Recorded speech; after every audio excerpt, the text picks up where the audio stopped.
114వ సర్గము. భరతుడు అయోధ్యానగరమున ప్రవేశించి దాని దుస్థితిని జూచి కన్నీరుగార్చుట. చక్కని సామర్థ్యముగల మహాయశస్వి అయిన భరతుడు మృదువైన గంభీరమగు ధ్వనిగల రథముతో ఆ అయోధ్యానగరమును సమీపించి అందు ప్రవేశించెను. అచ్చట ఆ సమయమున పిల్లులు గ్రుడ్లగూబలు సంచరించుచుండెను. మానవుల ఏనుగుల కదలికలు ఆగిపోయెను. చిమ్మచీకట్లు అలముకునియుండుటచే కృష్ణపక్షపురాత్రులయందువలే ఆ అయోధ్య శోభావిహీనమై యుండెను. సహజముగా స్వీయ శోభలచే వెలుగొందుచుండెడి రోహిణి తన ప్రియపతియగు చంద్రుని రాహువు కబళించుటచే నిస్సహాయే కాంతిహీనయుండునట్లు దివ్యైశ్వర్యములతో తులతూగుచుండెడి అయోధ్య తన ప్రభువైన దశరథ మహారాజును మృత్యువు కబళించుటచే దీనయై కడదప్పియుండెను. గ్రీష్మతాపము యొక్క ప్రభావమున పర్వతము నుండి ప్రవహించెడి నదిలోని నీరు తగ్గిపోయి వేడెక్కియుండును. ఆ తాప ప్రభావమునకు తట్టుకొనలేక తీరజలములను ఆశ్రయించియుండెడి పక్షుల నేను విలవిలలాడుచుండును. తరిగిపోయిన ఆ నదీజలములలోనున్న చిన్న పెద్ద చేపలను మొసళ్ళును ఆ వేడిని భరింపలేక ఆ నీళ్ల అడుగు భాగమునకు చేరుచుండును. అట్లు కృశించియుండెడి నదివలే ఆ అయోధ్య శోభావిహీనమైయుండెను. పొగలు లేకుండా పైకి ఎగైచున్న జ్వాలలతో బంగారు కాంతులను వెదజల్లుచుండెడి అగ్నిశిఖవలే అయోధ్య ఇంతకుముందు చక్కగా శోభిల్లుచుండెడిది. కాని పెరుగు, పాలు మొదలగు ద్రవ్యములు హోమము చేయగా మంటలు ఆగి పొగ క్రమ్ముకొనుటచే నిస్తేజమై యున్న యజ్ఞాగ్నివలే శ్రీరాముడు అడవుల పాలగుటతో దుఃఖముతో దీనయ్యున్న ఈ అయోధ్య ఇప్పుడు వెలవెలబోవుచున్నది. మహాసంగ్రామమునందు కవచములు నుగ్గునుగ్గు కాగా, గజములు, గుర్రములు, రథములు దెబ్బతినగా, ధ్వజములు విరిగిపోగా, వీరులు నేలవ్రాలగా ఆపదలో చిక్కుకునిన మహాసేనవలే ప్రభువును కోల్పోయిన అయోధ్య చిక్కుల పాలయున్నది. ప్రబలమైన వాయువేగముచే ఉవ్వెత్తుగాలీచి నురుగులతోగూడి ఘోషించునట్టి తరంగ పంక్తివలే అయోధ్య ఇంతవరకును జనుల కోలాహలములతో కలకలలాడుచుండెడిది. కాని ఇప్పుడది గాలులు ఆగిపోగా ఉద్ధృతి తగ్గి నిశ్శబ్దముగానున్న తరంగ సమూహమువలే శోభావిహీనమయున్నది.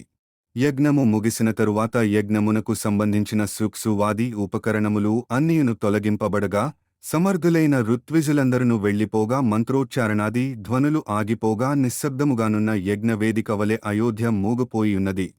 ఎదకు వచ్చి వృషభముతో కూడుటకు తహతహపడుచున్న ఒక ఆవును ఆ స్థితిలో వృషభము నుండి వేరుచేసి గోశాలలో కట్టివేయగా ఆర్తికి లోనగుటచే నవనవలాడుచున్న గడ్డిని సైతము మేని ఆ గోవువలే శ్రీరాముని ఎడబాటునకు గురియైన అయోధ్య దుస్సహమైన వేదనతో కుమిలిపోవుచున్నది.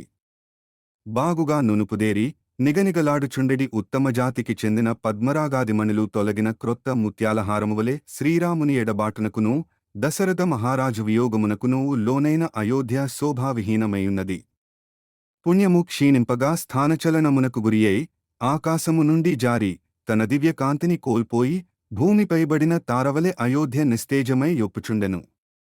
వసంతఋతువునందు చిగిర్చి చక్కగా వికసించిన పూల గుత్తులతో కలకలలాడుచు మదించిన గండు తుమ్మెదల జూంకారములతో వీనుల విందుగావించుచున్న వనలతవలే ఇంతవరకును అయోధ్య పుష్పవనములతో కనువిందుగావించుచు వీణావేణమృదంగాదుల మధుర ధ్వనులతో అందరినీ ఆనందింపజేయుచుండెడిది. కాని గ్రీష్మఋతువునందు వేగముగా వ్యాపించెడి దావాగ్నిమంటలకు కొలదిగా దగ్ధమై వాడిపోయిన వనలతవలే ఇప్పుడు ఈ అయోధ్య కైకేయీది స్వభావములనెడి అగ్నిజ్వాలకు వసివాడి కళావిహీనమై యుండెను.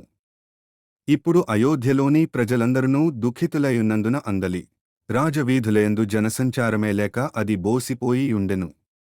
మరియు దాదాపు వ్యాపారులంగళ్లన్నీయును మూసి వేయబడి యుండుటచే అనగరము నిశ్శబ్దముగానుండెను. అందువలన మేఘములు చంద్రుని నక్షత్రములను కప్పివేయగా తేజోరహితమయున్న ఆకాశమువలే ఈ అయోధ్య వెలవెలబోవుచుండెను. పానీయశాలయందు చక్కని పానపాత్రలన్నీయును మధురరసములు లేనివై ముక్కలు ముక్కలై చెల్లాచెదరుగా పడియుండును. మితిమీరి మధుపానము చేసియున్నవారందరునూ అచటినేలపై విచ్చలవిడిగా పడి యుందురు.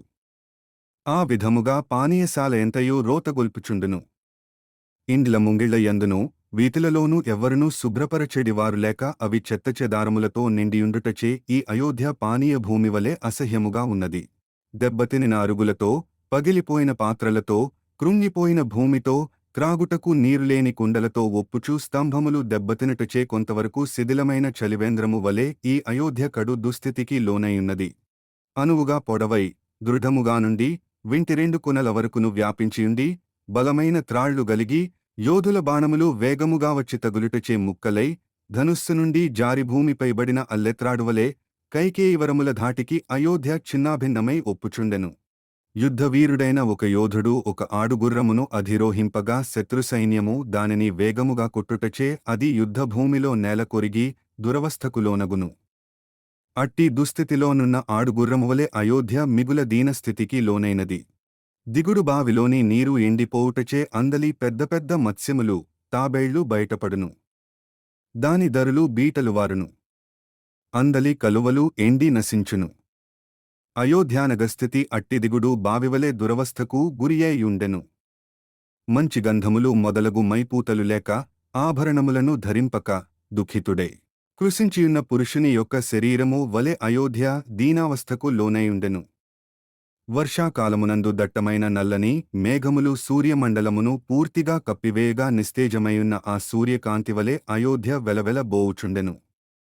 దశరథుని కుమారుడును సకల శుభలక్షణ సంపన్నుడును అయిన భరతుడు రథమునందు కూర్చొనియుండియే ఆ మహారథమును నడుపుచున్న సారథితో ఇట్లనెను.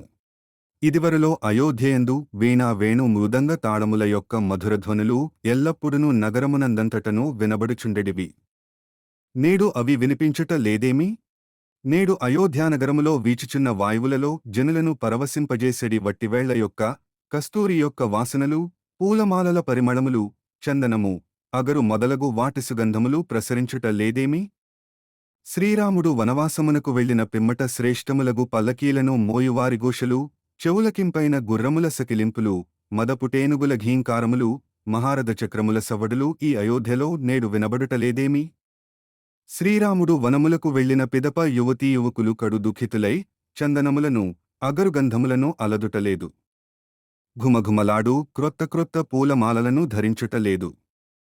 శ్రీరాముని ఎడబాటునకు కుమిలిపోవుచున్న పురప్రజలు, పౌరులందరూ వాహ్యాలికై బయటికి వెళ్ళుట లేదు సరిగదా. వారు పూలమాలలను సైతము ధరించుటయే లేదు. పురమునందు ఏ విధములైన ఉత్సవములను జరుగుటయలేదు. ఈ అయోధ్యాపురి శోభావైభవములన్నీను మాన్నయగు శ్రీరామునితోగూడి వనములకు వెళ్ళిపోయినవి. ఇది ముమ్మాటికిని నిజము. అందువలన నేడు ఈ అయోధ్య జడివానలు కురియునప్పటి శుక్లపక్షపు రాత్రి, వెన్నెల రాత్రి వలె శోభిల్లుటలేదు.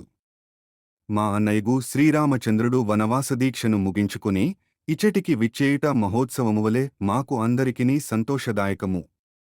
గ్రీష్మఋతువునందు మేఘమువలె ఆ ప్రభువు యొక్క ఆ గమనము అయోధ్యాపౌరులందరి హృదయములలోనూ ఆనందోత్సాహములను నింపుట ఎప్పుడోగదా.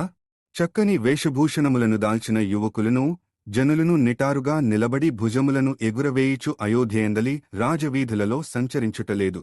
అందువలన నేడు ఈ వీధులన్నీను వెలవెలబోవుచున్నవి. భరతుడు ఇట్లు పలువిధములుగా పలుకుచూ రాజభవనమున ప్రవేశించెను. దశరథ మహారాజులేని ఆ ప్రాసాదము సింహములేని గుహవలె ఒప్పుచుండెను. ఆ అంతఃపురము జనసంచారము లేకపోవుటచే బోసిపోయుండెను. అప్పుడు అది సూర్యరశ్మిలేక దేవతలచే విడువబడిన దుర్దినము, మేఘచ్చన్నేని దుర్దినం. ఆకాశమునందు అంతటను పూర్తిగా మేఘములు క్రమ్ముకునిన నాడు సూర్యదర్శనము ఉండదు. సూర్యరశ్మిలేని ఆ దినమును దుర్దినము అని ఎందురు. సూర్యదర్శనములేని అట్టి దినమున దేవతలను, సూర్యుని ఉపాసించువారును అన్నపానములను ముట్టరు. వలె శోభావిహీనమై యుండెను. అంతట బుద్ధిమంతుడైన ఆ భరతుడు ఆ అంతఃపురమునందంతటను కలైజూచి కడు దుఃఖితుడై కన్నీరు కార్చెను. వాల్మీకి మహర్షి విరచితమై ఆదికావ్యమైన శ్రీమద్రామాయణమునందలి అయోధ్యాకాండమునందు 114వ సర్గము సమాప్తము.